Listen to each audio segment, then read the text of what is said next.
In the traditional infrastructure world, the process of getting a server up and running consists of installing an operating system from disks, drives, or installation wizards over the network.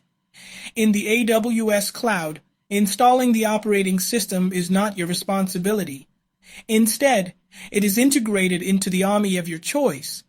In addition, when you use an AMI, you can select storage mappings, architecture type, such as 32-bit, 64-bit, or 64-bit ARM, and additional installed software.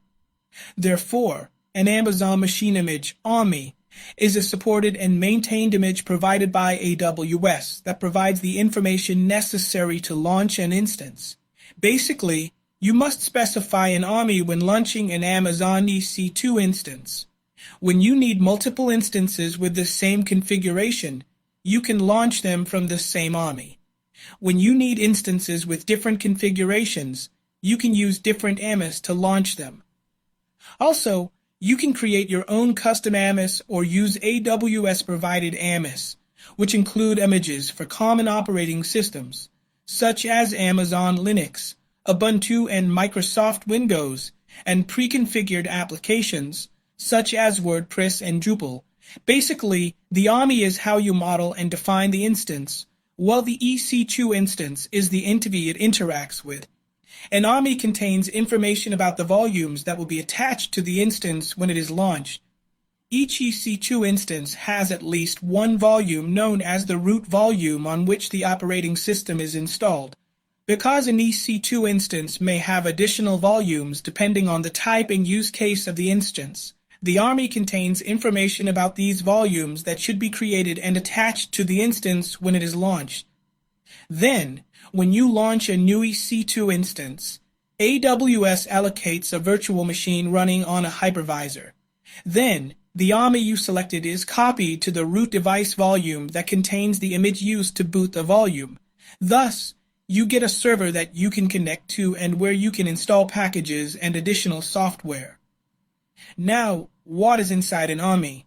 This type of machine image contains the following: volume snapshots, a block device mapping, and release permissions. For volume snapshots, the content depends on the type of block store you are using. If the instance has an EBS volume attached, the AMI can have one or more EBS snapshots. Amazon EBS is an AWS storage service. It provides long-term persistent storage.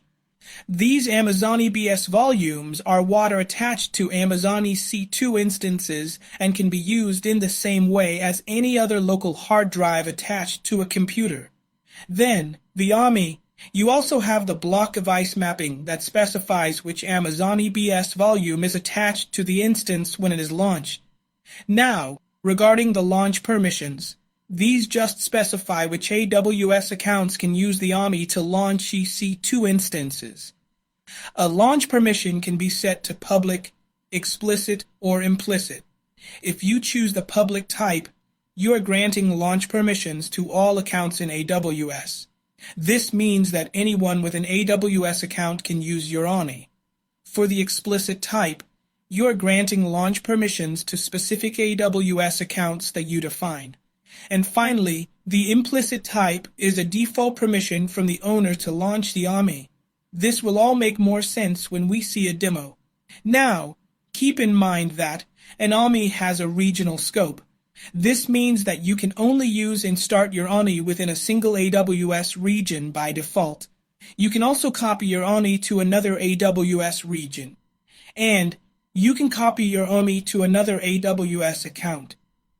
To better understand this, here is a simple example of how you can copy your AMI to another AWS region. Suppose you are running an Amazon EC2 instance in a single AWS region. In the event of a disaster, you need to ensure that your application can also be deployed and run in a second AWS region. In this case, you cannot simply launch your AMI in the second region since an AMI is only regionally scoped. As I mentioned earlier, you must first copy the AMI and then specify a different region for the destination.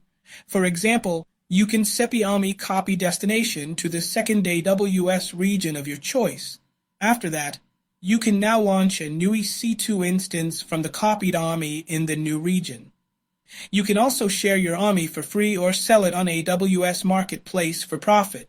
AWS Marketplace is an online store where you can buy software that runs on AWS, such as AMI. These paid AMI can be launched to your EC2 instances inside your VPC, where you are charged for software annually, monthly, or hourly. Amazon also has public AMIs that you can use for your own workloads at no additional cost. AMIs are also widely used in Amazon EC2 auto-scaling. When an auto-scaling cluster scales horizontally or adds a new EC2 instance, it will use the same AMI for all of its instances. And to do that, you need to create a launch template that uses the AMI you just created, and then create a new auto-scaling group using the launch template. All about Amazon EC2 auto-scaling you will see in more depth later on. So, with all this clear and detailed explanation, let's head over to the Amazon EC2 console to get started with the labs.